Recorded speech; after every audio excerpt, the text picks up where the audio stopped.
Hello, everybody, or anybody that's out there. It's Monday, the 16th of June, and I'm here with Mike and Karis. Unfortunately, Shannon's not with us today, but we'll hopefully be back again soon. So I should give the warning or the request that I should give at the beginning of every show that if you do put comments in here, please don't ask about your own personal housing problems because we can't give you advice and we don't want to encourage you to put your personal data on here. Um, so what I thought I'd talk about tonight, or come up with a plan, we may move away from it and find other things, is the idea of what it would look like, or some glimpses of things that I'd like to see happen in order for the system that we're dealing with to do what it's supposed to do. Because one of the problems, and I think this happens in Britain generally these days, I don't want to sound like too much like an old sort of grumpy old man, but there was a time when you could do things like, God, I can remember when doctors did house calls. I mean, geez, I mean, the idea of even getting an appointment nowadays seems pretty difficult with GPs. Um, and you could, and it's not that long ago, you could walk into a council housing department, take a seat in an office, and wait to be seen at a window, which seems like something we took for granted then, but it's almost impossible to do that now. If you go to a council office, you may meet a member of the security staff who tells you that they don't offer that service anymore, and you're not supposed to be in the building. And of course, the court service has suffered a similar fate. They used to have windows where you could go and ask a question, but now you're only really going to get advice about leaving the building from the security staff, unless it's an emergency and you can persuade people to see you. So I think that one of the problems for all of us is that we take this sort of for granted. Well, we take it on the chin, the changes that we've had, and we don't actually call it out and say what's going on. And in this area, I think we've got to remember how things should be. And this isn't just me being naive and sort of saying, well, under international socialism, everybody will have a great time, sort of thing. But it's if you just look at a lot of the statutory guidance that the government issues, or reviews that you get, or reports, you get a sort of executive summary at the beginning by some worthy person who tells you how wonderful it is that the council is so committed to helping people. You do actually see this quite a lot on LinkedIn as well. I don't know if you've noticed the sort of local government PR machine saying how proud they are of uh, all the things they're achieving for vulnerable people, and I dare say, they do deserve some praise for it, and they can pat themselves on the back. But I think they know in their hearts that they're not really describing the reality as it's experienced by their staff as well as the applicants. I don't know if you noticed there was a post on LinkedIn um, over the weekend or just before about how a local authority had managed to get a suspended prison sentence on a rogue landlord who was up to no good. And it was an example of a local authority acting in a proactive and supportive way to a tenant in distress. But I was thinking when I read it, and in my ungrateful way, that it was sad that the landlord had to behave that badly before they stepped in. If they just allowed mould to cover the walls in the flat, the council may not be getting so agitated. And of course, it's about resources, but the government won't allocate resources if people accept this as a proper service.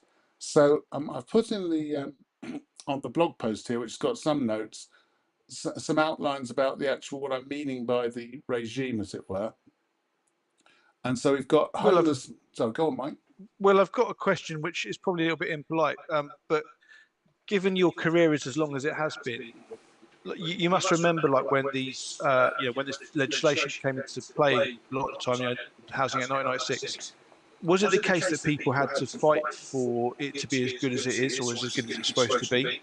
Was there kind of like were people kind of going out on a limb to try and get the threshold as low as they should be, and all that sort of stuff, or was it kind of just, was there any resistance to it back then?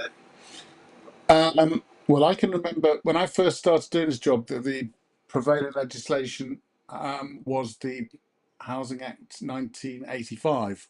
I think it was called Part 3 of the Housing Act. I can't remember, it's that long ago. But things, I mean, things weren't all that different in terms of we were always seeing, we seemed to in those days spend a lot more time fighting against intentional homelessness and priority need decisions. I think there was less blatant gatekeeping, and the system, you did have a more client applicant friendly environment where you could go in and you knew if you were waiting for temporary accommodation, you would actually get usually seen by the end of the day by somebody. But um, there did have to be some legislation, sorry, some litigation to get there. But I think in those days, and going back to that before, you had I think it was the Homelessness Act 1977. That was before my time, but I think there was more of a sense of purpose. And of course, the big difference in the old days was that if you applied for a home as a homeless person, you were pretty much guaranteed to get. Well, you could only get a council flat or a housing association property. It wasn't until I think 2010 or maybe before that that they were allowed to discharge to the private sector. I don't know how they managed to keep things going, but I mean, it was a tribute to local authority staff that they managed to use the dwindling resources to give people social housing. Although the problem was nobody else was getting it other than homeless people, which you may say, well, homeless people do actually need it, but one might also say that they need housing. They don't necessarily need a house for life, but compared to somebody who isn't homeless. But sorry, does that answer your question? I think it was much the same. It's just now there seems to be a recognition that rubbish is good enough. It's like if you walk down the high street of most British towns now, it just look. I mean, it's partly Amazon.com that's done it, and we're all guilty for that. But you just look at it; it just looks like a wasteland a lot of the time, and people. I don't know what people are supposed to do about it, but we tend to just sort of sigh and move on. But with this sort of stuff, I think we can actually be more demanding. So, and that's only because it's supposed to work properly, and it's the same.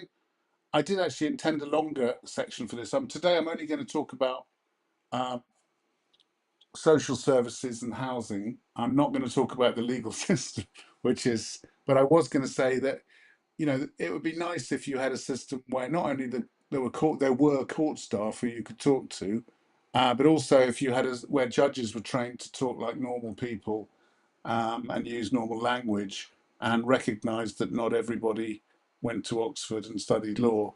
Um, I mean, that's not fair. They do, but I mean, they still have an environment where a litigant I mean, try.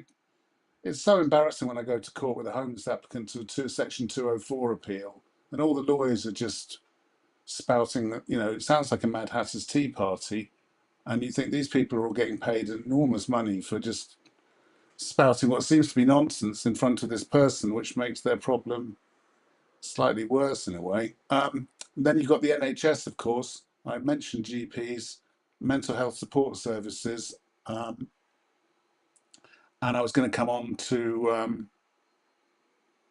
I think that was it actually. So what I'll do, and do interrupt me. I'm conscious that I'm talking a lot, but I made some slides here, so I'll just. Whoops, what have I done wrong here? Can you see the slide there? It's not actually letting me play it for some reason. I'm just going to close it and then open it again, and then it'll probably let me expand it. Right, hopefully that will put that over there in the center, and then play. I'll put these slides on the blog post as well, so you can see them if you want to. So what you've got here is I put some extracts from the Homelessness Code of Guidance. You'd be relieved to know I'm not going to read through it all in detail, but if you were to look at these, you'll see that they set out sort of aspirations for people behaving in a kindly way, which I think if you look at reality, doesn't happen. I'll just give you a quick example. Um, here they're saying that um, they should look at people's support needs in a thoughtful way and think of ways in which to draw their needs out from them. My understanding is that the concept of support needs is usually ignored um, because I mean people are just too busy to take the time to do that. And the other thing is, at 11.12 of the Code of Guidance, it says that um, this is interesting wording here. Actually, I don't know what you think of it. It says some applicants will identify care and support needs that cannot be met by the housing authority. Now, the reason I'm saying that is because I think Section 9 of the Care Act says that where it appears, it's a bit like Home Section 184, where it appears to a member of staff that somebody may be in need of support services, they shall arrange an assessment.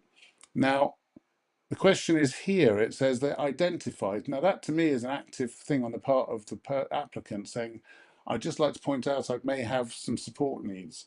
Uh, and even that seems to be a bit harsh because the people with the most support needs are often the last ones to identify them or they will just demonstrate them, if you see what I mean. But anyway, um, they're saying basically that the housing officer should be alert to that and refer the case and work together with social services. I think they actually said that. Now, I must admit, I've hardly ever come across that happening. That may be because lots of stuff's happening as it should do, and I only get to see the really bad stuff. But um, I'm not persuaded. I'm not convinced. Then you got a similar thing. Many people's experience of children's services is, and this is mainly the adults. And the children, I guess, have it the same. Is of a very harsh, unwelcoming place, where parents are often reduced to tears very quickly by angry social workers who can shout at parents in front of children. This is particularly true in case of migrants requiring support under the who've been victims of a hostile environment and then have to go to social services, where I've seen behaviour which nobody would believe if they didn't see it with their own eyes or hear about it from the witnesses. But here you see in the statutory guidance working together to safeguard children, which is the one that governs the Children Act, you've got stuff that it sort of reads like one of Stalin's 1930s constitutions. It sort of says everybody's got rights and things, and but they're all getting shot in real life. But here it says every child deserves to grow up in a safe, stable, and loving home. Children who need help and protection deserve high quality and effective support. I mean, I think, and this isn't meant as an attack on social workers, but I think any social workers watching this would probably agree that the system that they are working in and the environment and the resources they've got do not allow for that. And similarly here, look at this, it says verbal and non-verbal communication should be respectful, non-blaming, clear, inclusive, and adapted to parents and carers' needs. But we know in reality that the first and possibly the only response a lot of people get from children's services is the old cliche, either you're in the wrong place or what do you expect us to do? We can take your children into care if you like. So I'm going to come on. Those are the sort of things in the codes of guidance which are saying how it should be, and this is how it often is. So, sorry, these are my responses to how it is, and sort of things that might be starts in actually getting things back on the right track. So, number one is housing officers should actively make inquiries. I mean, this is basic Section 184 stuff, but nowadays, in the sort of broken environment we've got, we tend to get the people who can't get into the office are either sent an email message in response to a web form or an email inquiry, and they're given a list of documents to bring in, which effectively means sort of in providing all the evidence up front, and then the housing officer will judge whether you've sort of established your right to housing, which is not what's supposed to happen. And then making inquiries with a view to obtaining information to support a positive decision. I think all my working life with this, it's been the other way around, that councils tend to see the qualifying hurdles of eligibility, homelessness, priority need, etc., as being opportunities to turn someone away rather than hurdles they have to help the applicant get across. I don't know if that's your experience. And then interviewing an applicant in person, that is something we took for granted for a long time, but I think that's starting to die away. But I think it's still happening quite a lot. But it would be nice if there was an opportunity to go into an office and talk to somebody. Um, yeah, I mean, treating applicants with respect and consideration, which people may think, well, that they do that, but I'd have to say that a very common question I get asked by clients is, why are the people at the council being so horrible to me? What have I done? And they can't understand. They think it's personal, and I say no, it isn't. It's just that's the way it is. I mean, and it's a very tough job they're doing, but unfortunately, it's made them very hostile. Then now this is an important one for vulnerability, that I think that local authorities should get advice from doctors who've examined an applicant. So if somebody, I mean, this would be, expensive, but if you're going to decide whether somebody's vulnerable on medical grounds, I think you've got to do it properly and actually consider their medical issues, and then work with their GPs, and even pay the GP to do an assessment. I don't know, but what you have at the moment, where something gets sent to a medical advisor who makes negative comments about it, which are then quoted by the housing officer, is way off the mark. And so then I've got asking for and getting support from children's services and adult social services. Again, I think the three departments there are characterised by mutual hostility and what's the word? A wish not to work together. So it's, rather than how can we help these people, it's they're your problem. They've got mental health problems, so adult social services should be dealing with it, or they're not eligible, therefore children's services should be dealing with it.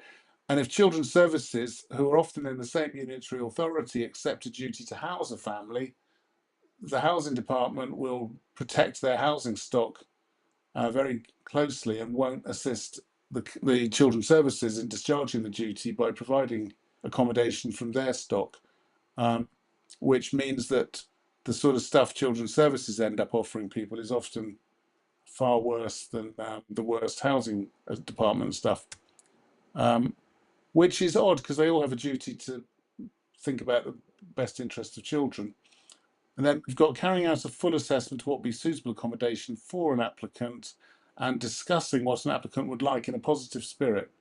I think at the moment there's still an approach which goes back to the old pre-Homelessness Reduction Act days, where if you were able to get over the hurdles and the council would accept a duty to house you, you should be very grateful for the way fate has allowed you to do that, and shouldn't make a fuss about what they offer you, which is sort of true in a way. I mean, you can't expect to get the most beautiful place in the world, but again, it's important to consider what is suitable, and a lot of people don't sort of identify or say what's needed up front, and they may need some gentle sort of discussion about what would be suitable. For instance, if they've got a history of domestic violence and somebody lives nearby, you shouldn't have to offer them somewhere and give them the horror of having to tell you about it. Then I've said, get to know the Homelessness Reduction Act. I think that applies to a lot of us. I mean, I'm still struggling to get to know it, but I've tended to find that a lot of housing officers have seen it as a bridge too far, and especially management, I think, tend to think, well, what are you all? Are we going to become the Citizens Advice Bureau or something? Our job is to sort of gatekeep a limited housing stock. It's not to sort of go out there and make sure everyone's got suitable accommodation, which actually it is. But that means doing proper constructive assessments, genuinely helping people with the private sector, because the relief duty and other duties, such as my favourite one of my favourites, Section 190, where people have been found intentionally homeless, but are still owed assistance. Often that assistance, and this has gone on for years, consists of, here you go, here's a list of private landlords, and good luck, and that's it. Now, anybody who's looked for accommodation in London, particularly in the private sector, knows that if you're on a low income and you may have lost your last accommodation in circumstances where the landlord isn't going to give you a reference, is almost like me sort of trying to join the England football team.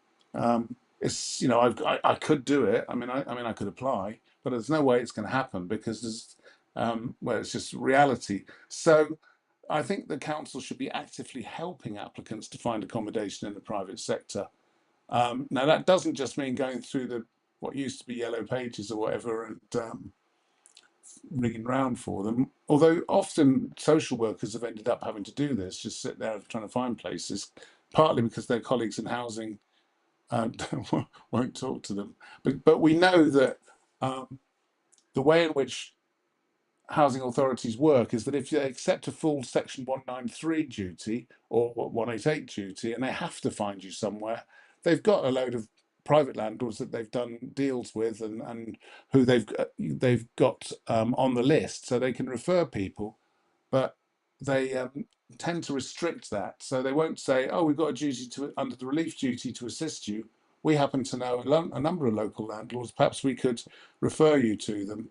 But no, they won't do that. They will just say, "Try and find them yourself," and it's very difficult to do that.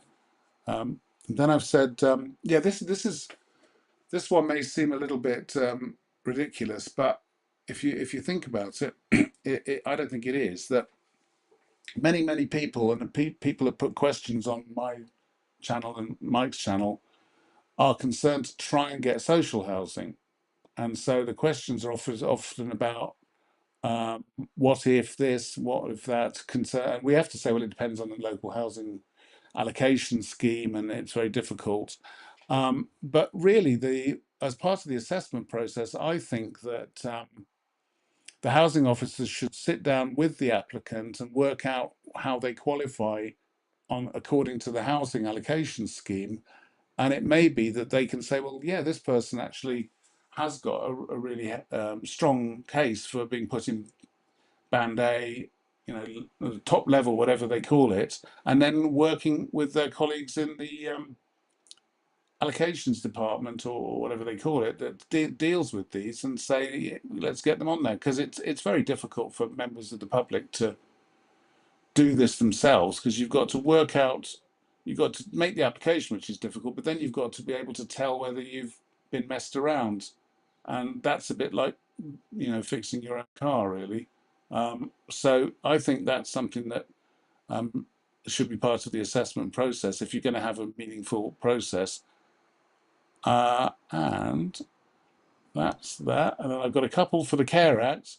And again, I apologise if this seems like I'm just knocking social workers and making cheap digs. But number one, I'd like to see social workers actually accepting referrals, actually getting a social worker to pick up the phone.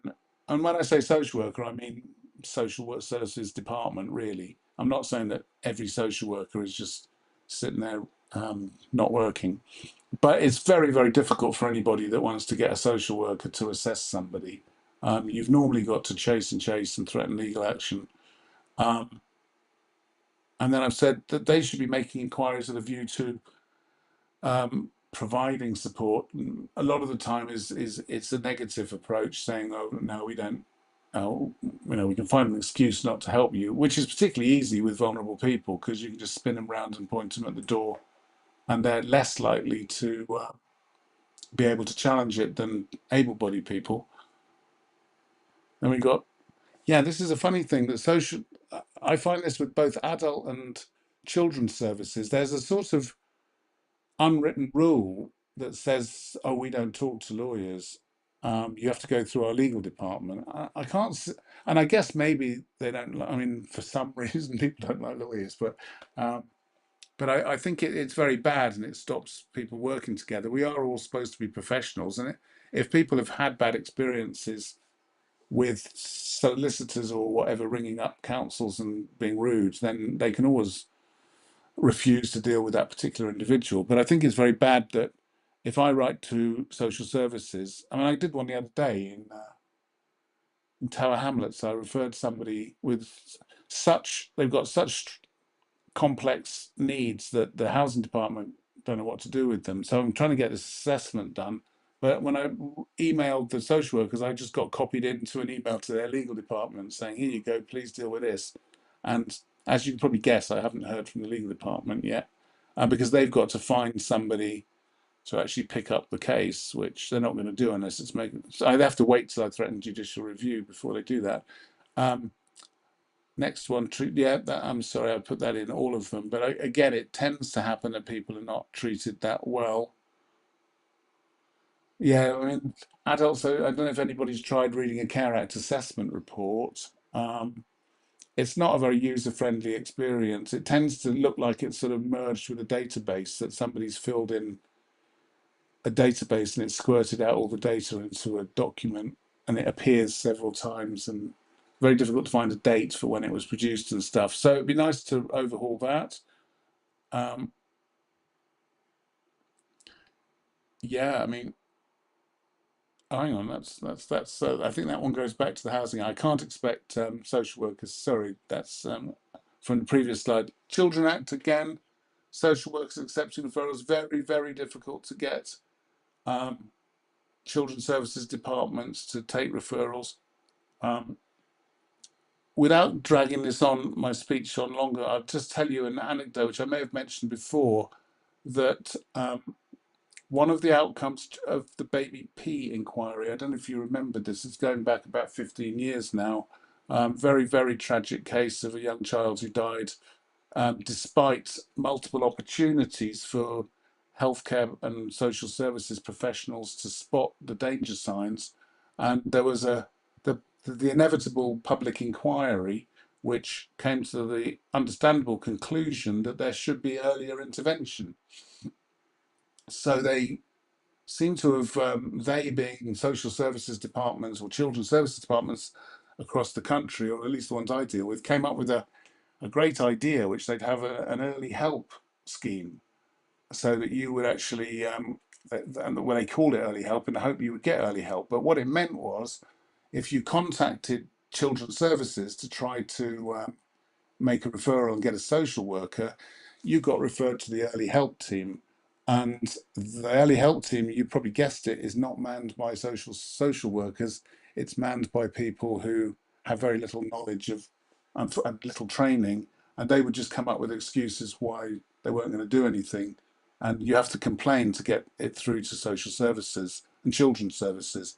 And so it's very difficult to get a Children Act assessment carried out, despite councils being under a statutory duty, as with care acts and homelessness, to carry out an assessment where they have reason to believe.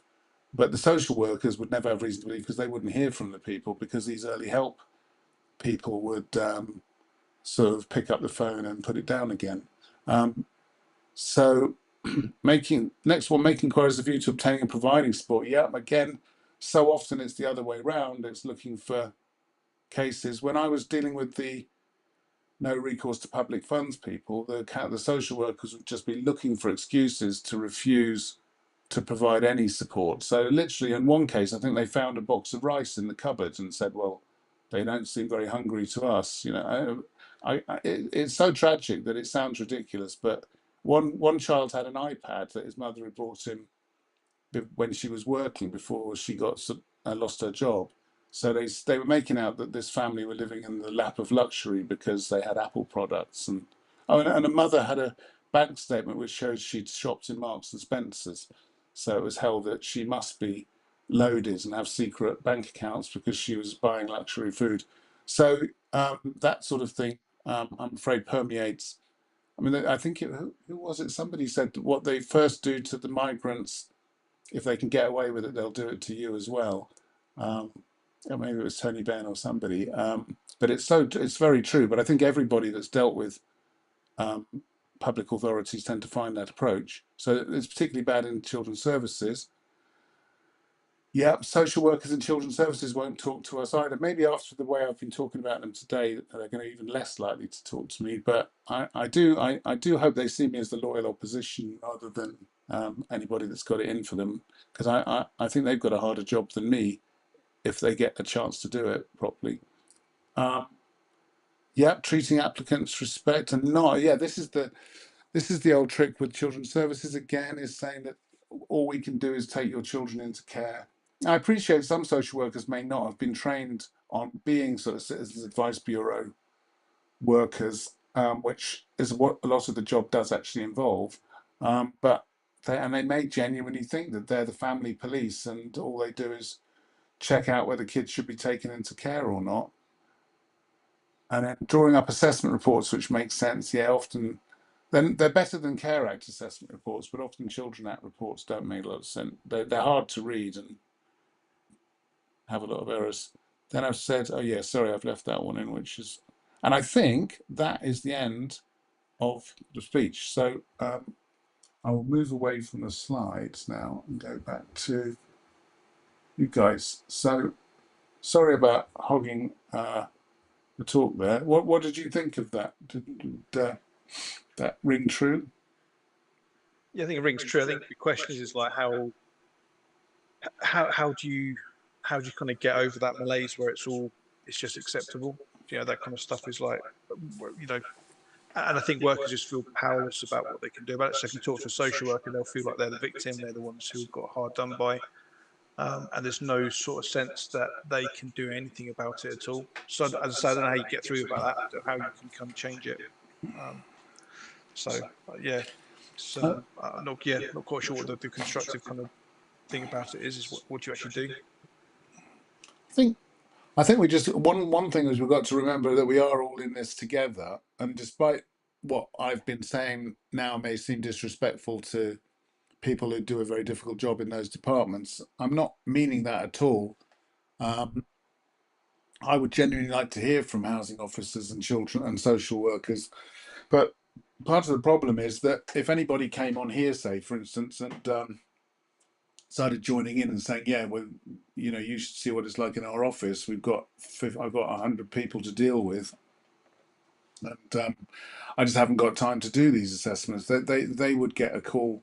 They'd probably get an email the next day from their boss saying, "Was that you on that live stream slagging off the council?"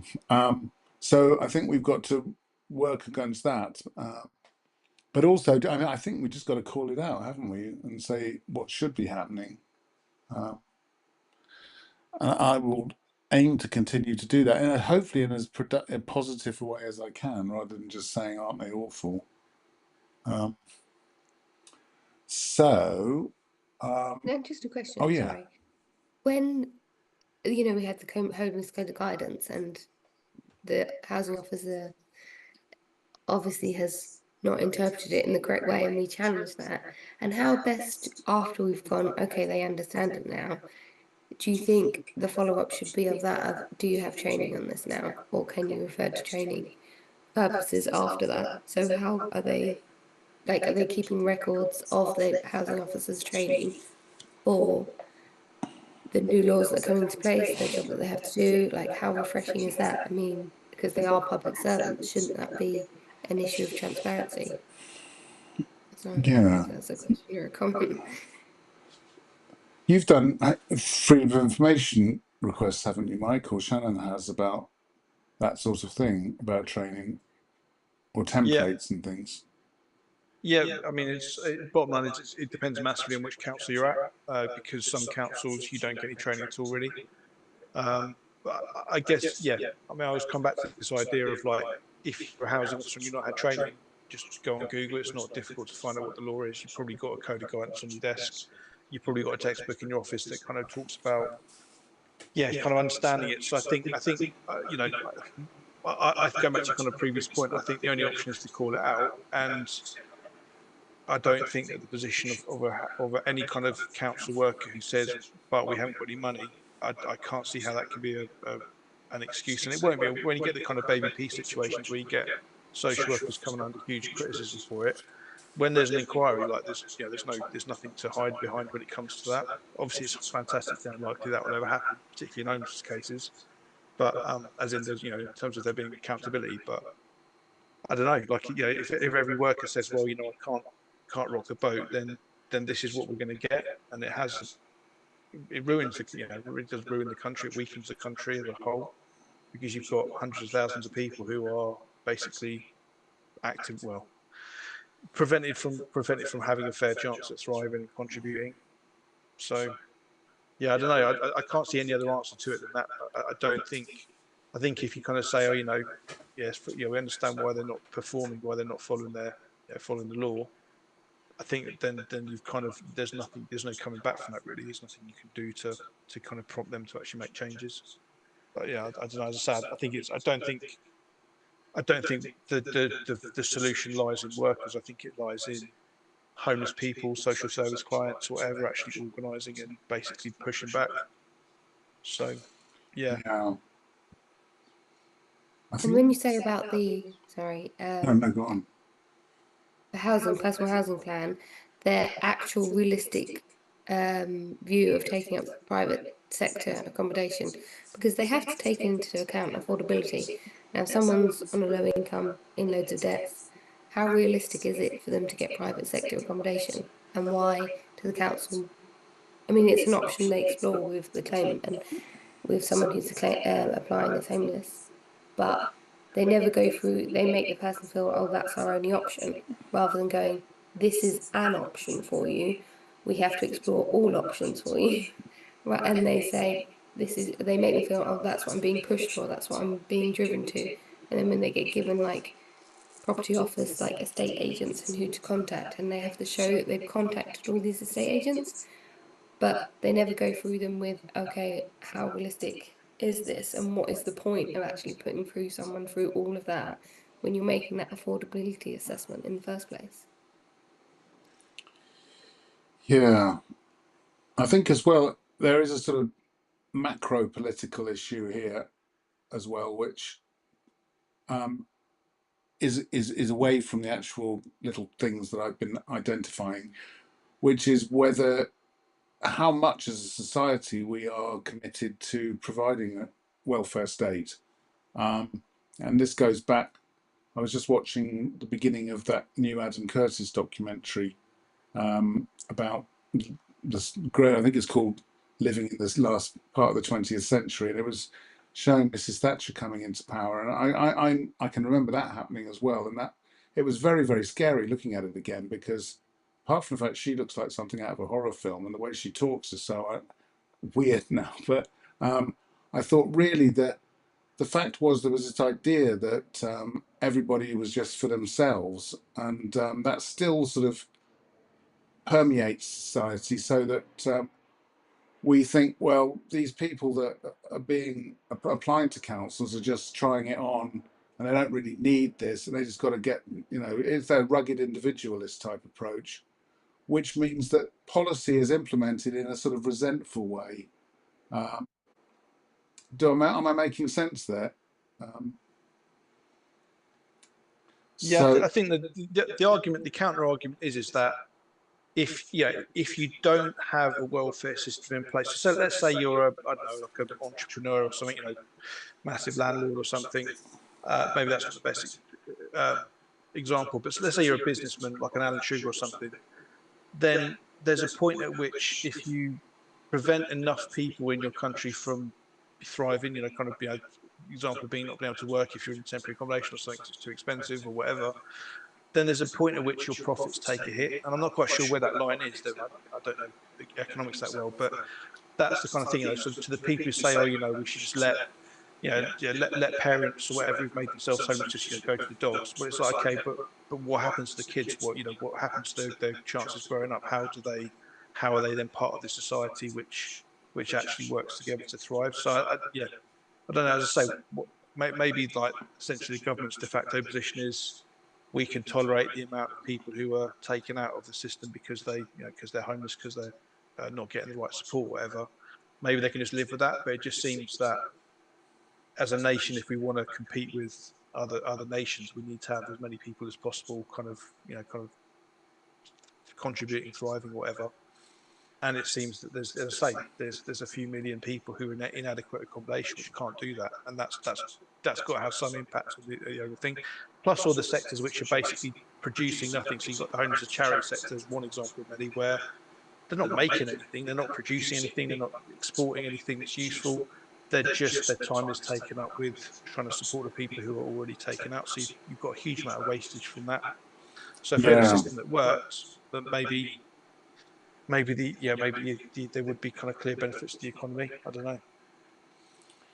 It doesn't seem like it's. I mean, the current political climate doesn't seem particularly positive for this sort of thing. If you, I mean, I don't want to say that the Reform Party and those around it seem to sort of have the sort of political zeitgeist, in that there doesn't seem to be a very caring approach at the moment, and even, well, not even. I mean, the Labour Party, the Labour government doesn't seem it to. I mean, it seems to think taking winter fuel payments away is acceptable, and spending money on weapons is acceptable.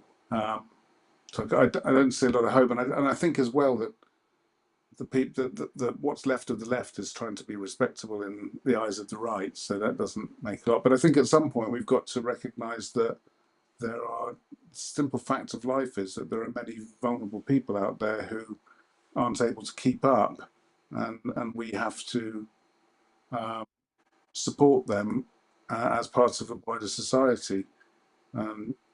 But that's a sort of big political conversation. You see it at micro level, where you see housing officers, kind of like pat themselves on the back because they just found a family intentionally homeless, and they're no longer a problem. But of course, they are a problem. They still exist. They're still somewhere. But there's that kind of like very short-sighted. I don't know if there's like an analogy that kind of covers what we've got. We've got a system where basically, if you ask anyone in this welfare system, is it working, they'd all say no. And then surely they would see, if they thought about it, that they are playing a part in that not working, yet none of them are willing to do anything different. So everyone's taking a paycheck. Yeah, it's not working. Yeah, it's hopeless. Yeah, it's an impossible job. But we'll take the money. Yeah, we'll take the paycheck. We'll sign a contract saying that we'll follow the law, but we won't. But everyone's doing it. It's very difficult to kind of come out of that, really. And a true welfare state needs transparency. So it needs that regular audits, citizens oversight. So and delivering outcomes. So you need to have an outcome so that housing officer that is patting themselves on the back is sitting there going, oh, well, I've done this, but that's not delivering an outcome. Who's it delivering it for, really? And it doesn't just accountability, implementing, provisions for everybody. And welfare state really is about funding. It's a strategy. It's progressive, taxation, really, and effective public spending. So if you had effective public spending and accountability with it, you'd have deliverable outcomes. Yeah. And it's kind of it would be wouldn't be so corrupt. So if you have those people and you're putting in everyone wants a social house and how to get a house, and that people are doing it because this is what they want rather than what they need, you'd have that level of transparency in what people actually need and what you're actually providing for that family to thrive, and that family could thrive if they're properly funding and not looking like it was the benefit streets where you had them painted out to be, and I think that was quite exploitative when you could have put in place funding, letting the family thrive, proper support that would fund something that was accurate for a welfare state to thrive, rather than letting something that you're patting yourself on the back going, nope, we've stuck to the law here, which is we haven't, but you're sitting there just not doing it properly, I think. Yeah. I'll tell you a weird thing as well, that going back to the 80s, well, to the 90s, and it's a sort of political twist is that out of all the councils that were running homeless persons units, as they used to be called in those days, the one that was, and this applied to most of their services, the one that was the best was the London Borough of Wandsworth, which was at that time what I think it described itself as a Tory flagship borough, and it was also used for sort of back in the 90s for flying kites. So they'd come up with a policy, then they'd think, well, if we can get away with doing this in Wandsworth, then we'll try and roll it out nationally. And so that led to a few odd things. I'm trying to think of an example, but when it came to just efficiency of like replying to letters, doing repairs, maintaining quality of accommodation, they were frighteningly ahead of everybody else. And so it's not just about being sort of socialists and waving the red flag and saying we've got to do this and commit ourselves to the project verbally, but they actually, there's a sort of Tory idea that if you can run a welfare state based on sort of old-fashioned paternal ideas of looking after people, but it can still be run efficiently. And that's the problem the socialist councils had, which was that they'd just throw money at things and there'd always be somebody ripping them off. They make it out to be like it's a risk of dependency, so you're making people dependent sort of welfare state rather than putting that balancing the job training, how you approach support with social services, adult social services. Can people be put back to work? Phased support, so you're withdrawing support gradually, setting them up so they can really be supported in accommodation and in their tenancy, making sure they understand their tenancy is not just sit there and go, there you go. And people often don't realise you're putting them in a place, an empty house with no carpets and things. So everyone's like, oh, they've got given a council house because they had kids and they had got given a house. But it's like the risk is making them dependent on that rather than training them up into managing a house, managing a family, managing a job, and providing a safety net.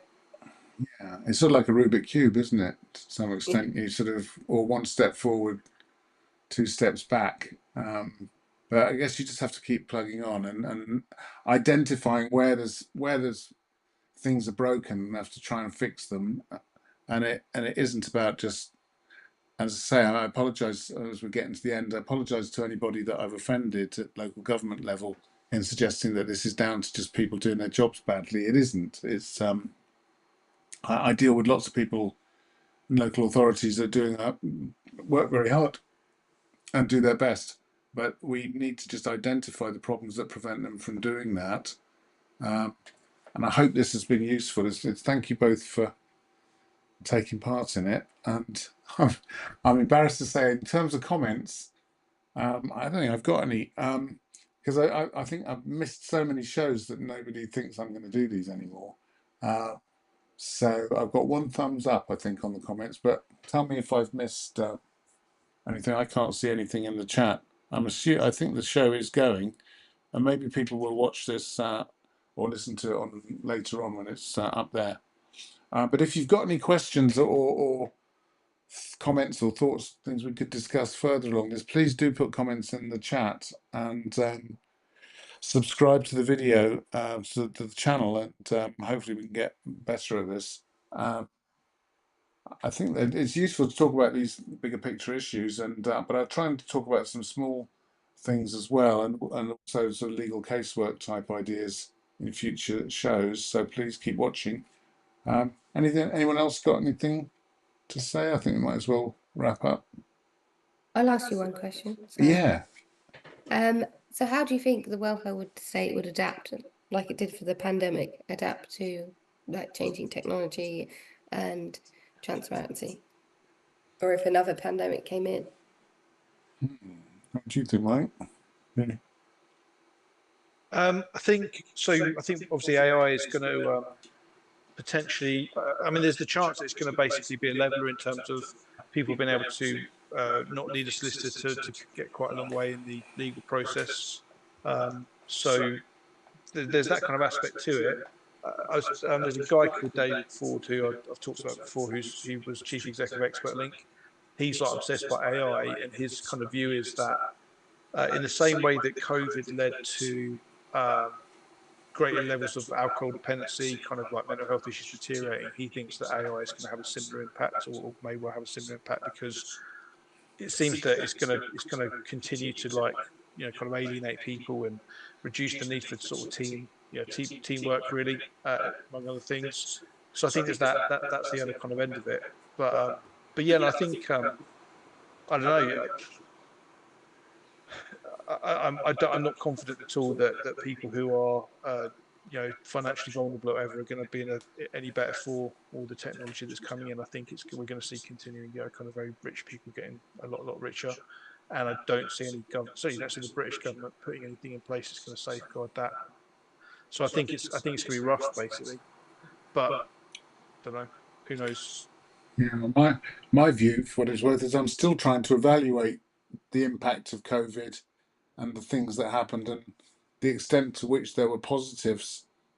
But my overwhelming feeling is that COVID was the sort of last straw that broke the back of all of this, or put it a lot worse, because this is going back to the 80s, where for years we had cuts being made. Mrs. Thatcher started it, saying we've got to cut all this social welfare spending. And the funny thing that happened was, and it was also, meanwhile, we were destroying our industrial base as well. We used to make things and had products, and there were factories. Um, and over the last 30 years, we took more and more cuts out of every government would cut more and more and more. And you didn't seem to notice. It was a bit like sort of, pulling if you had a thatched house, you could pull individual thatch bits out and still got a roof. But eventually there comes a point where it rains and the rain starts coming through. And I felt that COVID was the sort of time when everything did start to break down. And to some extent, certain sectors have never got back on their feet. Like the court service now looks like many of the courts look like they're falling apart, and the GP surgeries closed down and didn't see people, and that they seem to have stayed closed down, a lot of them. I mean, my local GP surgeries, you'd think COVID was still going on, and in fact, if you ring up, if you ring the surgeries, the answer machines still refer to COVID related things. And then you've got local government. I mean, I think a lot of local authorities have just thought, well, we just haven't got the money to open up again. And they haven't, and they've stayed in a partial shutdown. So God knows what the next. I mean, I don't know what AI will do. It'll be interesting to see. But I can't. I'm not persuaded that AI is going to do all that much good. I mean, I can ask it questions about and have a conversation with it about things which I use to Google, but I think the rest of it's just going to be like that court case the other day with that poor barrister who didn't check the cases and got all the fake ones. So yeah, I mean it's a worry, and I can't quite see how AI is going to be the solution to anything we've been talking about in terms of. But no, it'll just spout lots of information for people, won't it, that they don't really need. It's like when you ring up somewhere and they tell you, "Did you know you can do this a lot quicker on our website?" And you have to, so anyway, sorry, I'm rambling. So thank you both very much for joining in. Are we all on for Thursday, or are you going to be having? Because Karis you're on holiday today, but Yeah. do you think you'll interrupt your holiday on Thursday as well? I will let you know. Well, we'll That's see. okay. Yeah, but I'll be there, Mike, hopefully for your show. And thanks again. And I'll end that now. So I hope that was useful for anyone listening. I don't think there's many people listening live at the moment, but hopefully it'll be useful as a video. It's been useful for me in terms of learning the technology still. Bye then.